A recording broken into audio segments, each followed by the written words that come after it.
आप सबको नए साल की शुभकामनाएं, शुभेच्छा। ये नया साल आप सबके जीवन में सुख समृद्धि लेकर आए, रिद्धि सिद्धि लेकर आए, सबकी जिंदगियों में खुशियों के रंग भरे। भगवान करे आपके पांव में कभी कांटा भी न गड़ पाए, सारी खुशियां मिले, देश भी आगे बढ़े, गांव भी आगे बढ़े। अभी आप सुन रहे थे रोहिणी को, उन्होंने बहुत अच्छे ढंग से विकसित भारत जी राम जी योजना के बारे में बताया। आज भी अपना गांव, अपना देश गांव में बसता है अपना हिंदुस्तान कहां वो बसा हमारे गांव में। बापू भी कहते थे, महात्मा गांधी जी, कि गांव भारत की आत्मा है, गांव अगर मर गए तो भारत मर जाएगा। और देश की समृद्धि का रास्ता खेतों की मेड़ से होके जाता है। मैं और कुछ कहना होगा तो बाद में कहूंगा, लेकिन लोनी आके, लोनी बुजुर्ग, तो आपके गांव का नाम भी बुजुर्ग है बाद में। सबसे पहले बुजुर्गों को प्रणाम करता हूं। मेरी प्रिय बहनों, भाइयों, भांजे भांजियों, मी मामा है। तो मैं चर्चा बाद में करूंगा, लेकिन जैसा आप जानते पूरा देश सुन रहा है, तो इस योजना के बारे में अगर कोई सवाल आपके दिमाग में हो तो आप पहले मुझसे सवाल पूछिए, मैं यथासंभव उत्तर दूंगा, और बाद में कुछ जोड़ना होगा तो फिर मैं आपसे बात करूंगा। बताइए, आपका नाम भी बता दीजिए। माझं नाव अनिल एकनाथ विखे आहे, लोणी बुद्रुकचा रहिवासी आहे, मी शेतकरी आहे साहेब। माझा आपल्याला एक प्रश्न आहे की मनरेगा जी जुनी योजना चालू होती आणि आता नवीन आपण लोकसभेमध्ये हे नवीन बिल आणलं, व्हीबीजी आणि जी रामजी, या दोन्हीमध्ये काय अंतर आहे, काय फरक आहे, हे आपल्या माध्यमातून आम्हाला ऐकायचं आहे। देखिए, अपने देश में रोजगार के लिए कई योजनाएं बनी। जब स्वर्गीय अटल बिहारी जी प्रधानमंत्री थे, अटल बिहारी वाजपेयी जी, तो संपूर्ण ग्रामीण रोजगार योजना बनी। काम के बदले अनाज एक योजना बनी। बीच में जवाहर रोजगार योजना आई। समय समय पर जब जरूरत पड़ी योजना बनी, उस योजना ने काम किया, और बाद में जरूरत पड़ी कि अब कुछ बदलना है तो दूसरी योजना आ गई। वैसे 20 साल पहले मनरेगा आई थी। मनरेगा उपयोगी भी हुई, और मनरेगा में कई तरह की कमियां भी पाई गई, और इसलिए अब देखा कि उन कमियों को दूर करने का वक्त आ गया है। इसलिए विकसित भारत जी राम जी योजना, अब मैं बहुत संक्षेप में बताऊंगा, आप ध्यान से सुनना। मनरेगा में जो खर्चा होता है, पिछले साल बजट था 88,000 करोड़, 88,000 करोड़। जब यूपीए की सरकार थी तब पैसा कम खर्च हुआ। कोविड के समय माननीय प्रधानमंत्री नरेंद्र मोदी जी ने 1,11,000 करोड़ रुपया तक खर्च इस योजना में किए। अब एक इतनी बड़ी धनराशि, आप सोचिए, इतना पैसा लग रहा है, तो उस पैसे का गांव के विकास में कोई योगदान होना चाहिए कि नहीं होना चाहिए? कि यहां की मिट्टी खोदी यहां डाल दी, वहां की मिट्टी खोदी यहां डाल दी। तो एक मैं जोर दे के सारे देश से कहना चाहूंगा, मजदूरों का अधिकार इसमें सुरक्षित किया गया। रोजगार का वो मांगेंगे तो रोजगार देंगे, लेकिन पहले 100 दिन देते थे, अब इसमें 125 दिन रोजगार की गारंटी परिवार को। मेरी बात समझ रहे हैं ना आप? 100 दिन के बजाय 125 दिन रोजगार की गारंटी। तो एक फर्क तो ये है सीधा सीधा। दूसरी बात इसमें यह है कि इतना पैसा आ रहा है तो पहले कई बार ऊपर से काम आ जाते थे, सरकार तय कर देती थी ये काम होंगे, ये काम होंगे, ये काम होंगे। भाई दिल्ली और मुंबई में बैठ के लोनी की जरूरत का पता चल सकता है क्या? आप बताओ। हमारी सरपंच कल्पना जी यहां बैठी है, ग्राम सभा यहां बैठी है, हमारे गांव की जरूरत तो हम जानेंगे। ऊपर से आ गया कि फलाना काम कीजिए। इस योजना में सीधे तय किया गया है कि गांव में कौन सा काम होना है ये दिल्ली तय नहीं करेगी, ये मुंबई तय नहीं करेगा, लोनी में कौन सा काम होगा ये लोनी तय करेगा। हम तय करेंगे जी। दाल भात में मूसलचंद तुम क्यों होते हो? फलाने साहब ने कह दिया फलाना काम करो, तो हमारे गांव का काम हम तय करेंगे। नीचे से ऊपर जाएगा काम, ऊपर से नीचे नहीं आएगा। और 100 से 125 दिन के लिए बजट का प्रावधान इस साल जो प्रस्तावित है वो है 1,51,282 करोड़ रुपया। 1,51,282 करोड़, और अभी तक था 88,000 करोड़। तो 100 से 125 दिन देना है तो पैसा बढ़ाना पड़ेगा। तो ऐसे ही नहीं कह रहे हम कि 100 से 125 कर देंगे, 100 से 125 कर देंगे। पुख्ता पैसे की व्यवस्था कर रहे हैं। अब 1 लाख कर दिया, लेकिन कभी दिया क्या? 9,000 रुपया कुल बेरोजगारी भत्ता मिला है। ऐसे प्रावधान करने से क्या फायदा? इसमें पुख्ता इंतजाम किया कि काम नहीं दिया तो बेरोजगारी भत्ता मिलेगा। और अगर डिले पेमेंट हुआ, मजदूर ने मजदूरी कर ली, महीना भर मजदूरी नहीं मिली, महीना, 2 महीना, 3 महीना, तो इसमें इस बात का प्रावधान है कि फिर डिले के लिए अतिरिक्त पैसा देना पड़ेगा ताकि मजदूर को घाटा ना हो। और एक में जो मनरेगा में काम करते हैं मेरे मित्र, रोजगार सहायक, पंचायत सचिव, मैं, टेक्निकल स्टाफ, हमने प्रशासनिक व्यय जो वेतन देने में हम खर्चा करते हैं वो, या ट्रेनिंग में, या बाकी खर्चे होते हैं योजनाओं के चलाने में, वो 6% से 6% से बढ़ा के 9%, 9% कर दिया है। पहले ये नहीं था, केवल 6% था, ताकि इन चीजों में सुविधा हो।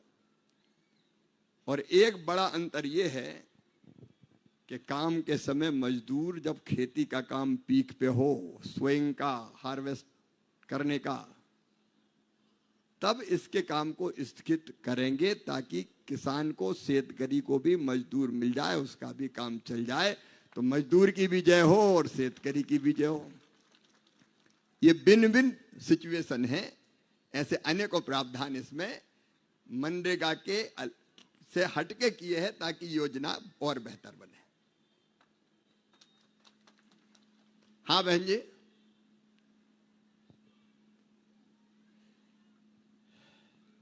माझं नाव पूनम बर्डे। माझा असा प्रश्न आहे की नैसर्गिक संकटामध्ये या योजनेतून काही लाभ मिळेल का?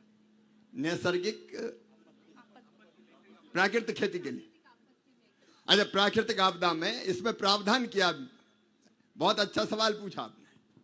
नियम तो बनाए हैं, लेकिन प्राकृतिक आपदा में नियमों को रिलैक्स कर दिया कि अगर 125 दिन के बजाय 150 दिन रोजगार देना पड़े तो वो भी देंगे। प्राकृतिक आपदा से बचने के लिए कहीं ड्रेनेज का सिस्टम बनाना है तो वो भी बनेगा। अगर और कोई प्रावधान करना है प्राकृतिक आपदा में राहत देने के लिए, तो ये नियम काम नहीं करेंगे। उस योजना को रिलैक्स करके हम ज्यादा दिन भी रोजगार दे सकते हैं। और प्राकृतिक आपदा से बचने के लिए, मान लीजिए कहीं नाले का पानी, इस बार ऐसी बारिश आई कि कितना नुकसान हो गया, हमारे सेतकरी जानते हैं उनकी दिक्कत और कितनी परेशानी हुई।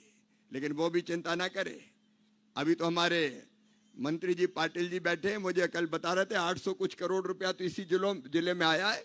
और फसल बीमा योजना के पैसा चिंता मत करना, मैं और दिलवाऊंगा, उसका असेसमेंट भी हो गया है। लेकिन ऐसे समय रिटर्निंग बाल बनाना है वो बना सकते हैं, ड्रेनेज का सिस्टम बनाना है वो बना सकते हैं, और कोई काम करना है तो वो काम भी कर सकते हैं। प्राकृतिक आपदा में इस पे छूट दी गई है।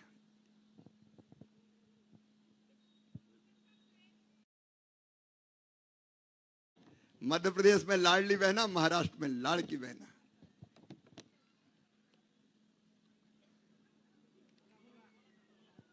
माझं नाव छाया बारसे आहे, मी लोणी ग्रामस्थ।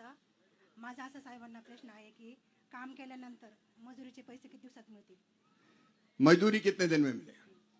एक सप्ताह के अंदर, विद इन ए 1 वीक, एक सप्ताह में मजदूरी मिलनी चाहिए, ये प्रावधान है। और 15 दिन में मजदूरी अगर नहीं दी तो 0.05% अतिरिक्त मजदूरी देनी पड़ेगी। फिर तो ये बोझ भी डाल दिया कि ब्याज भी देना पड़ेगा। मजदूरी डिले हुई तो पहले कुछ नहीं मिलता था, अब उसके बदले पैसा देना पड़ेगा देर की। तो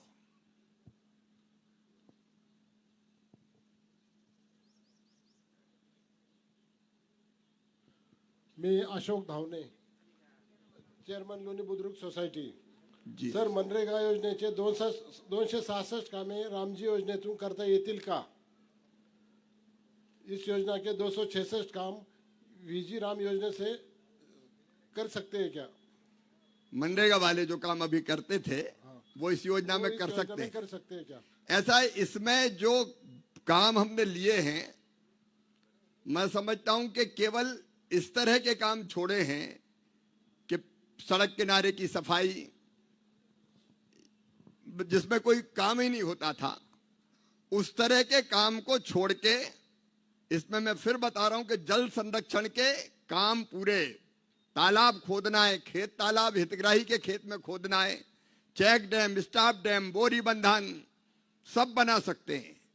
दूसरा, गांव में इंफ्रा के जितने भी काम आप सोचोगे, कोई सा भी काम जो गांव की जरूरत का है, आप वो काम कर सकते हो, कोई मनाही नहीं है। मैं समझता हूं 283 से कई काम ज्यादा हो जाएंगे इसमें, जो और भी सोच के आप करेंगे क्या करना है। अगर हमको लगता है कि खेतों तक जाने की सड़क बनानी तो वो भी बना सकते हैं हम, ताकि शेतकारी का भी फायदा हो। तो आप उससे ज्यादा काम कर सकते हैं इसमें, लेकिन तय कौन करेगा?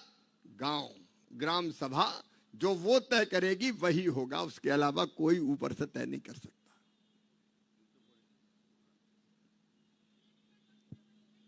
उधर पीछे माइक पहुंचाइए भाई,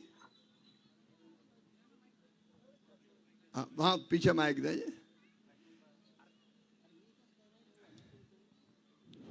नमस्कार सर। नमस्कार। मी अर्चना अशोक विखे। आमच्या सगळ्या लाडक्या बहिणींकडून तुम्हाला तुमच्या नवीन वर्षाच्या शुभेच्छा, तुमच्या कारकिर्दीस पण आमच्याकडून शुभेच्छा।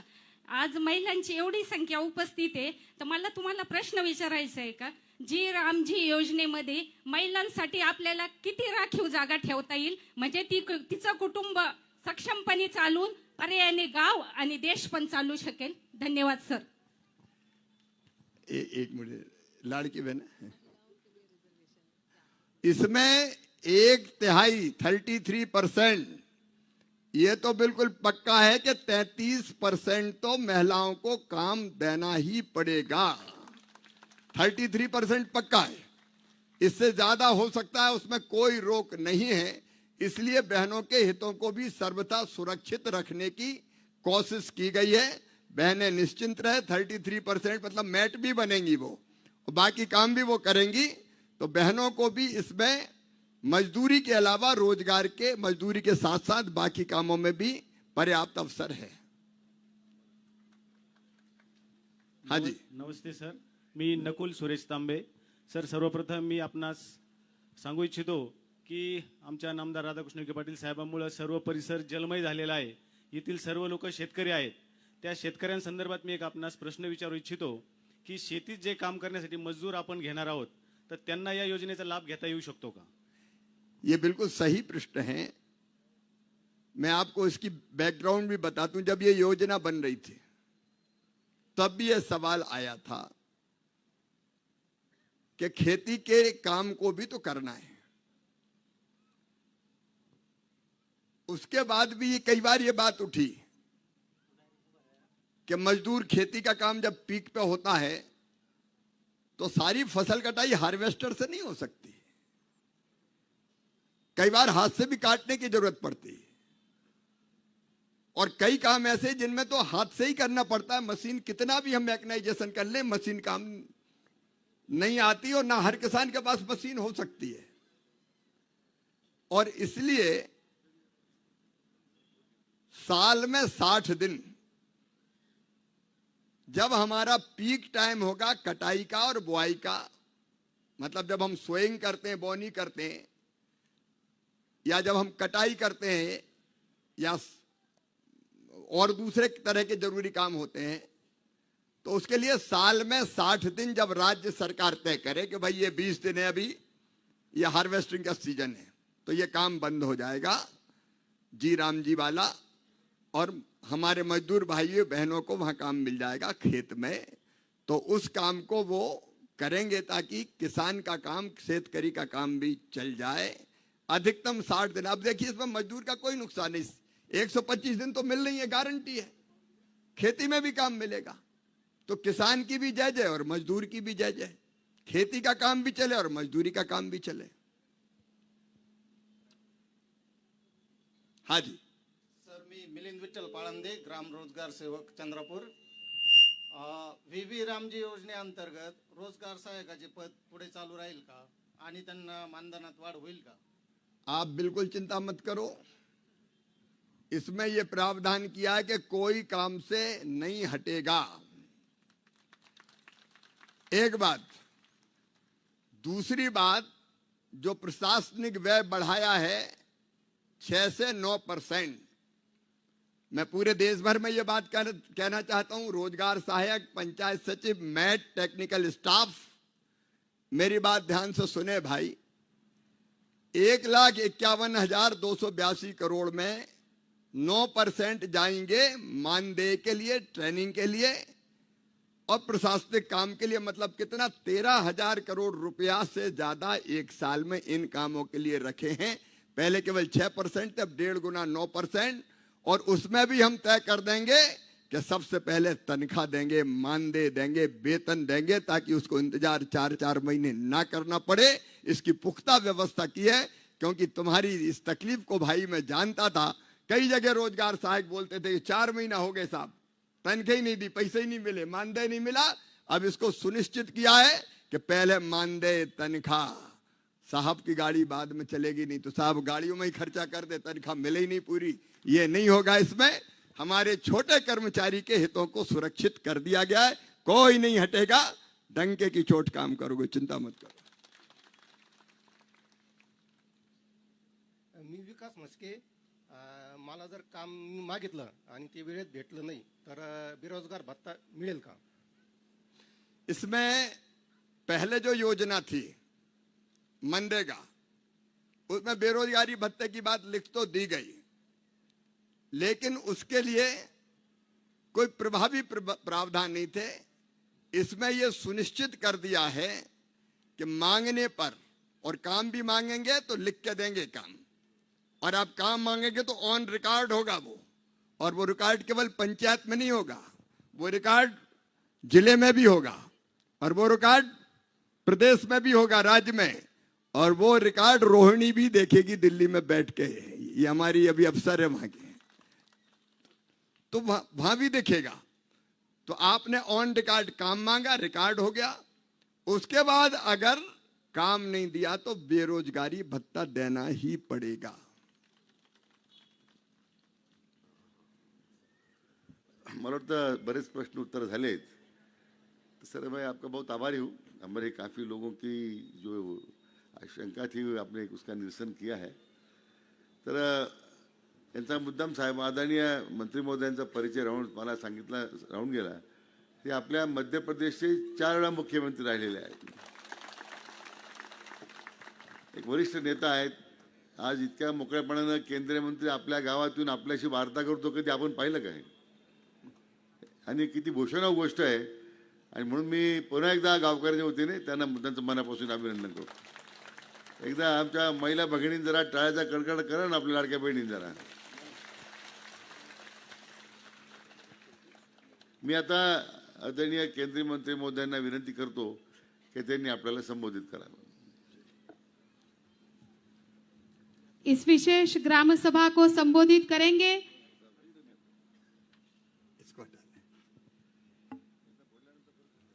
मंच पर विराजमान, मंचावर उपस्थित, सीख रहा हूं मैं भी,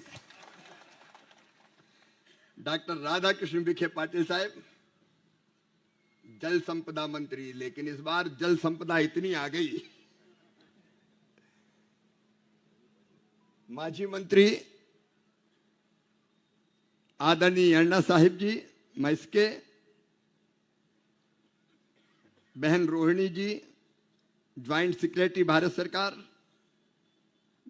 आदरणीय गणेश पाटिल जी, ये बीबी जी राम जी के सचिव हैं. गणेश, श्री गणेश कर रहे हैं बीजी राम जी योजना का. बीबी हमारे जिलाधिकारी कलेक्टर पंकज आसिया जी, आनंद भंडारी जी, कल्पना मेड़ जी, मेरी सरपंच बहन, और यहाँ उपस्थित मेरी बहनों, भाइयों, भांजे भांजियों, फिर मामा का आप सबको प्रणाम, आप सबको नमस्कार. मैं तो बहुत खुश हुआ इस लोनी में आके. इस गांव से तो पद्म श्री हुए हैं. उनके चरणों में प्रणाम, छत्रपति शिवाजी महाराज के चरणों में प्रणाम, जिन्होंने महिला शिक्षा का प्रारंभ किया था देश में सबसे पहले. ज्योतिबा फुले, महात्मा ज्योतिबा फुले, सावित्रीबाई फुले, उनको भी प्रणाम करता हूं. डॉक्टर बाबा साहब अंबेडकर को प्रणाम, और आप सबको भी प्रणाम. देखिए, लोकतंत्र में मंत्री, मुख्यमंत्री, आमदार, खासदार, ये बड़े आदमी नहीं होते. हम जनता के सेवक हैं, आपके सेवक. और मुख्यमंत्री के रूप में भी काम किया तो सेवक के रूप में काम किया, और मंत्री के रूप में भी आपका सेवक ही आपकी सेवा करने आया है. मैंने कोशिश की कि नई योजना को पूरा देश ढंग से समझे. देखिए, प्रधानमंत्री नरेंद्र मोदी जी के नेतृत्व में एक वैभवशाली, गौरवशाली, संपन्न, समृद्ध, शक्तिशाली, आत्मनिर्भर और विकसित भारत का निर्माण हो रहा है. हमारा देश लगातार आगे बढ़ रहा है. मैं लोनी वालों आपको बताना चाहता हूं, आसपास से भी हमारे भाई बहन आए, कि दुनिया की अर्थव्यवस्था में पहले हम सबसे पीछे वाली अर्थव्यवस्था में थे. अभी परसों ही भारत दुनिया की चौथी सबसे बड़ी अर्थव्यवस्था बन गया है. तेजी से आगे बढ़ रहे हैं. लेकिन बिना किसान के भारत का विकास नहीं हो सकता. बिना गरीब के कल्याण के भारत का कल्याण नहीं हो सकता. बिना बहनों के कल्याण के भी भारत का कल्याण नहीं हो सकता. भारत का विकास करना तो गांवों का विकास करना ही पड़ेगा. विकसित गांव जरूरी है. योजनाएं कई है. आज मेरी इतनी बड़ी संख्या में बहनें बैठी है. मैं अपनी बहनों में ही देवी मां के दर्शन करता हूं. मध्य प्रदेश में कोई भी कार्यक्रम मुख्यमंत्री रहते हुए मैं बेटी की पूजा करके शुरू करता था. यत्र नार्यस्तु पूजन्ते रमन्ते तत्र देवता. देवता वहीं निवास करेंगे जहां मां, बहन और बेटी को मान, सम्मान और इज्जत की नजर से देखा जाएगा. और अभी भी मैं कह रहा हूं कि ये लाड़की बहना तो है, लेकिन लखपति दीदी बनाना है. अभी अपने महाराष्ट्र में कितनी लखपति दीदी हुई है? महाराष्ट्र मध्य 26 लाख और 24 लाख बनाना है. मेरी बहनों, ये मजाक नहीं कर रहा हूं मैं, ऐसे नहीं कह रहा हूं. ये संकल्प है कि बहनों की आंखों में आंसू नहीं रहने देंगे, उनके चेहरे पर मुस्कुराहट लाएंगे। हर बहन लखपति दीदी होगी, इस काम को पूरा करके ही चैन की सांस लेंगे। इसलिए सेल्फ हेल्प ग्रुप के माध्यम से, आजीविका मिशन के माध्यम से कई अभियान चल रहे हैं। लेकिन आज मैं विकसित गांव की बात आपसे कर रहा हूं।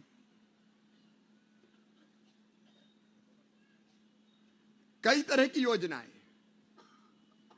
जिनमें से एक है विकसित भारत जी राम जी योजना। इस योजना की कई बातें हमारे सामने आ गई है, मैं बहुत विस्तार में उसके नहीं जाऊंगा। इतनी बड़ी राशि का, जो मैंने कहा 2,86,000 में 8 लाख करोड़ बांटे, तो एक पंचायत के हिस्से में कितने आएंगे? गणित में कौन तेज है, बताएं मुझे जरा। आप कल्पना कीजिए कितना पैसा आएगा। ये पैसा पानी में नहीं जाना चाहिए भाई।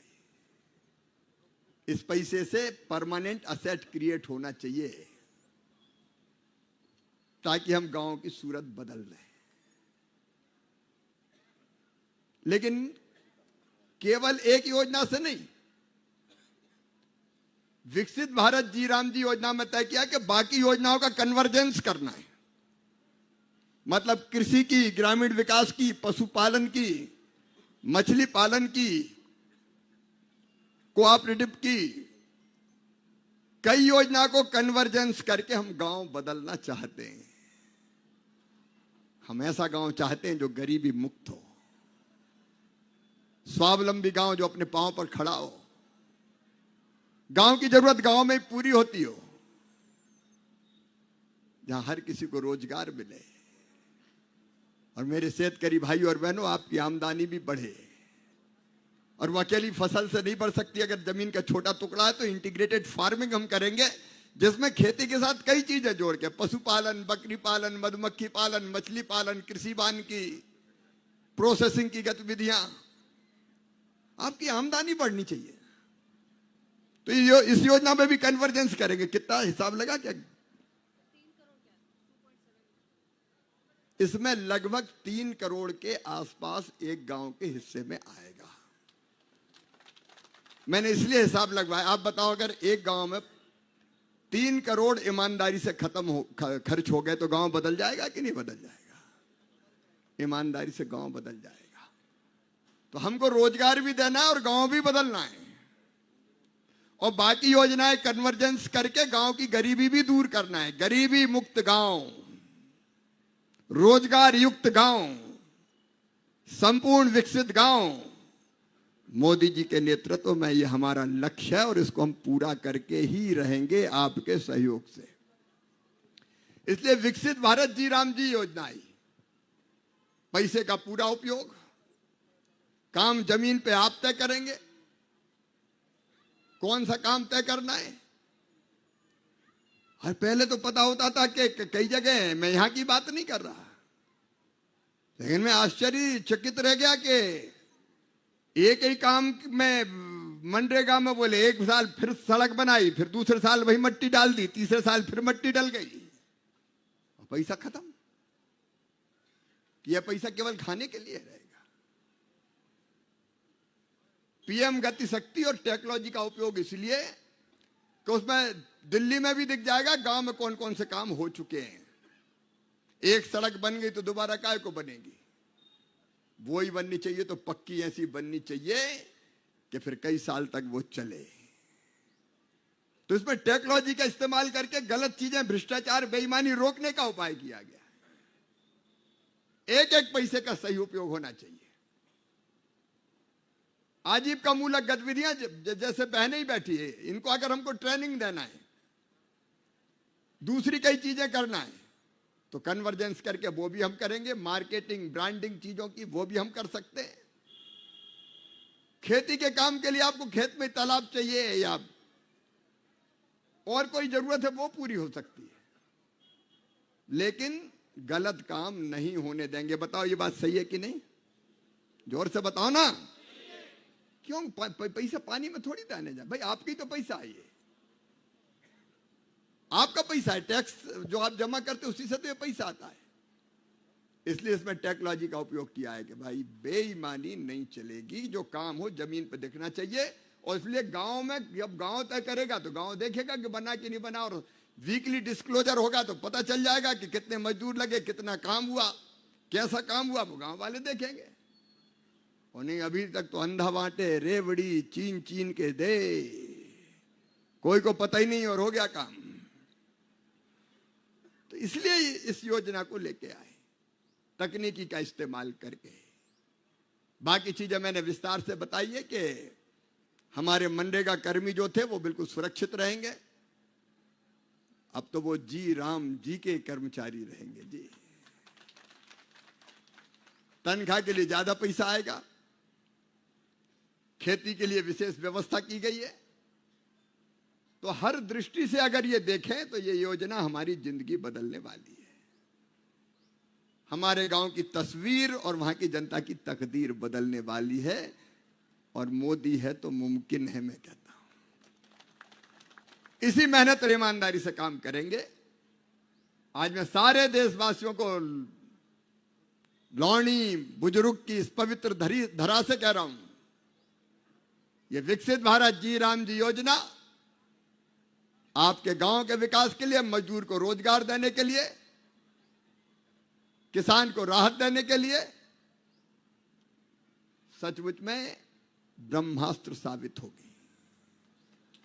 और इसलिए मेरी सबसे निवेदन है, अपील है कि पूरी मेहनत और ईमानदारी से इस योजना के साथ खड़े हो। ये कई लोग भ्रम फैला रहे हैं, विरोध कर रहे हैं।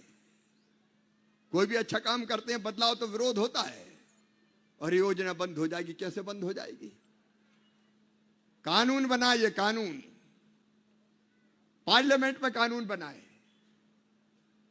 पार्लियामेंट का बना हुआ कानून पूरा करने के लिए केंद्र और राज्य सरकार की प्रतिबद्धता है, करेंगे ही, करना ही पड़ेगा, कोई इससे बच नहीं सकता। तो ना ये योजना बंद होगी, लगातार और बेहतर तरीके से चलेगी। 125 दिन का रोजगार भी देगी, गांव का विकास भी करेगी और कन्वर्जेंस करके रोजगार के कई नए अवसर प्रदान करेगी। और किसानों का अलग फायदा है इसमें। इसलिए मेरी बहनों भाइयों, मैं आप सबको देश भर में अपील करता हूं, जिला पंचायत हो, जनपद हो, सरपंच हो, पंच हो, गांव की जनता हो, ग्राम सभा हो, हमारे कर्मचारी साथियों, आइए सब एक साथ आए और ये तय करें कि इस नई योजना विकसित भारत जी राम जी योजना को हम सफल बनाएंगे, किसी के भ्रम और बहकावे में नहीं आएंगे। एक एक चीज खोल के मैंने आपके सामने रखी है, क्योंकि जिंदगी ना बदले तो अर्थ क्या है। आपके बीच आके मुझे सचमुच में बहुत अच्छा लगा है। आपको अच्छा लगा कि नहीं लगा? तो आपसे बात करके बहुत अच्छा लगा और आगे भी आपकी सेवा के लिए तैयार रहूंगा। पाटिल साहब तो है ही, लेकिन मामा भी है। हम एक बार अगर किसी का साथ जोड़ते हैं तो फिर तोड़ते नहीं हैं।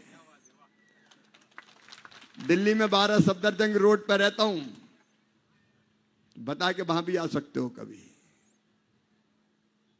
आपकी सेवा करके अपनी जिंदगी सार्थक करना, यह हमारे मानव जीवन का लक्ष्य है। जनता की सेवा ही तो भगवान की पूजा है। और नए साल में यह संकल्प करके ही मैं यहां से जा रहा हूं कि लाल किले की प्राचीर से हमारे प्रधानमंत्री जी ने कहा था, मैं 3 गुना ज्यादा और तेजी से काम करूंगा।